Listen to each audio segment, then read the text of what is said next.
Afternoon, ladies and gentlemen. How are you all?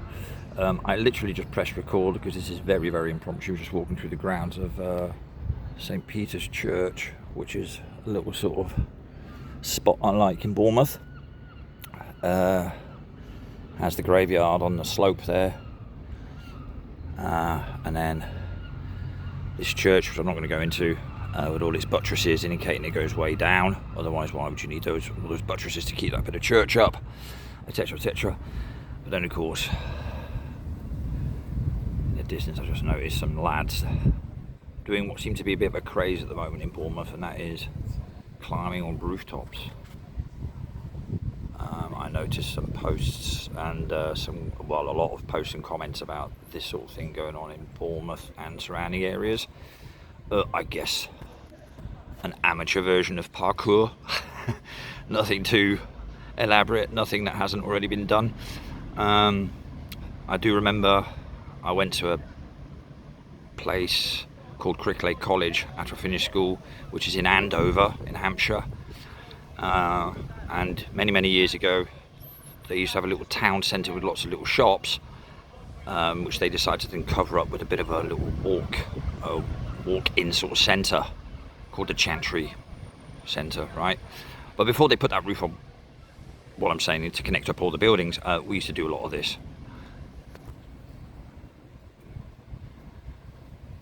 It's sheer boredom, basically, isn't it? I mean, when you're really young, you go out, you maybe, well, certainly with me, it was that you rode your bicycles or whatever. In my day, it was BMX. And definitely there was always a football somewhere nearby. And if it wasn't a football, then it was something that you could kick. Preferably not your sister or your brother. Yeah, and that's what you did. You always found the outdoors, most certainly, to do stuff. Right, and I guess the point I'm sort of coming to is that whilst this is, I don't know, you could regard as illegal and dangerous, yes, of course, not advocating any of this sort of adventurous behaviour by any means. However, it does involve the outdoors, which, in my opinion, is a good thing. But like I say, not necessarily the choice of adventure, but you know, okay, they might probably and will probably be uploading stuff up onto TikTok and whatnot, and combining it up with their dream to one day become a worldwide renowned influencer, just like the fact that the false dreams that kids are sold about becoming pop stars, rock stars, and all that sort of stuff.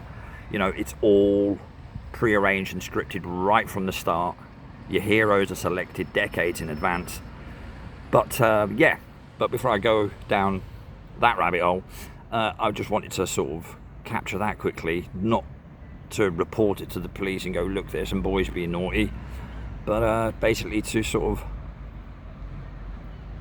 in a strange sort of way, without being illegal about it, refreshing to see kids getting up to mischievous stuff that we did as well in our age. As long as it causes no harm to anybody or to themselves, I'll be honest with you, I have absolutely no problem with it.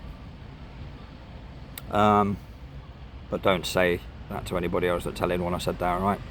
Anyway, there you go. It was just a thought that went through my mind, you know, when you look at the world as it's developing, the human world that is, and you see literally the transition going on now between, you know, human interaction that was absolutely normal and commonplace when I was growing up, to more and more isolationist behaviour, awkwardness around, you know, intercommunication with each other, all that sort of stuff, more and more online stuff, less and less actual human interaction, if you like, right?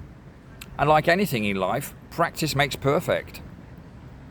There are, of course, lots of other factors, not just the online thing, that are adding to the way things are going. But we're not here to discuss medical stuff or anything like that, are we? There you go. I just wanted to bring that to you. I thought that was quite fascinating. To put a little smile on my face watching some lads getting up to a bit of skullduggery, bit of risk, whatever, but they're outdoors doing it, which is fun. And actually I forgot to mention, right above their heads where they were doing that, there you have the it's not even Big Brother, it's just big. Anyway, on that note, hope you all have a nice rounding off to your weekends. The weather here is absolutely glorious, and I hope you get started well and in fine fettle for the upcoming week. And I shall report back with a video or 2 or 3 over the next few days. On that note, I will see you all soon, some of you much sooner. Until then, from a lovely sunny Bournemouth, it's ta-ta for now.